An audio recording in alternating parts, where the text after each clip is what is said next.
Bonjour à toutes et à tous, bienvenue au sein d'Ophi Invest AM pour cette nouvelle vidéo hebdomadaire.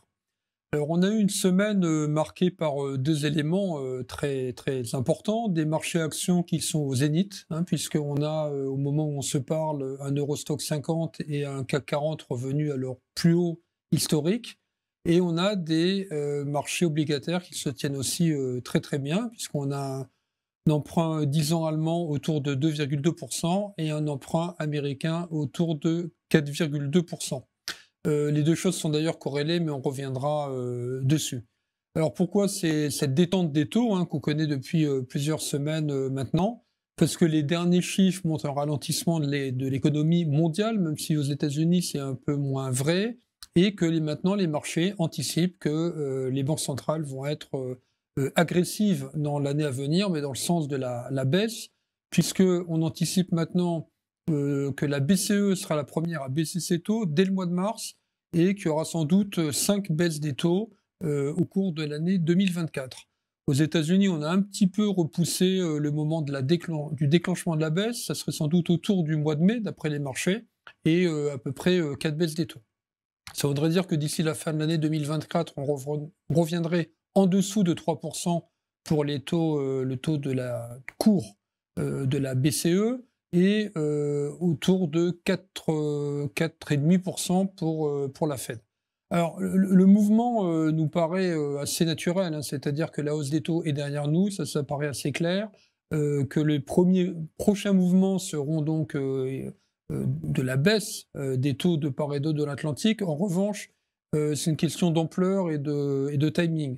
Le mois de mars, ça nous paraît un peu prématuré pour la BCE, qui depuis 2 ans a essayé d'acquérir la crédibilité auprès des investisseurs, en montrant qu'elle voulait combattre l'inflation, des Fed et BCE d'ailleurs. Donc il nous semble qu'elles attendront quand même d'être sûres que l'inflation est carrément éteinte avant d'être agressive.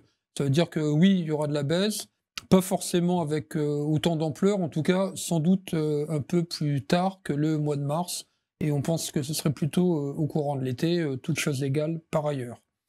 Alors, cette baisse des taux, les marchés actions l'ont salué. L'ont salué pourquoi? Puisqu'effectivement, plus les taux sont bas, plus vous actualisez les profits futurs avec des taux plus bas, donc ça augmente l'actualisation de ces profits.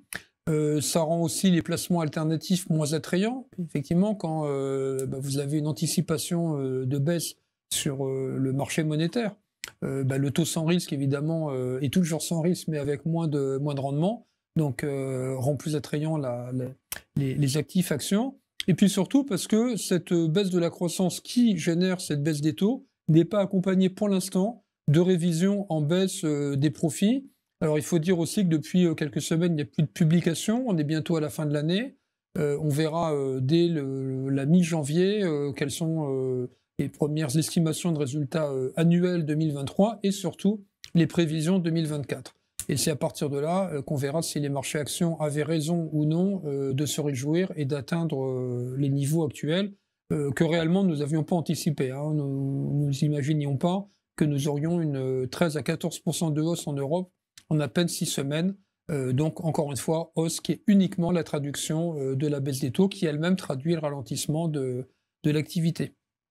Alors la semaine à venir va être très importante sur le front justement des politiques monétaires, puisqu'on aura d'abord mardi la réunion de la Fed, puis jeudi celle de la BCE.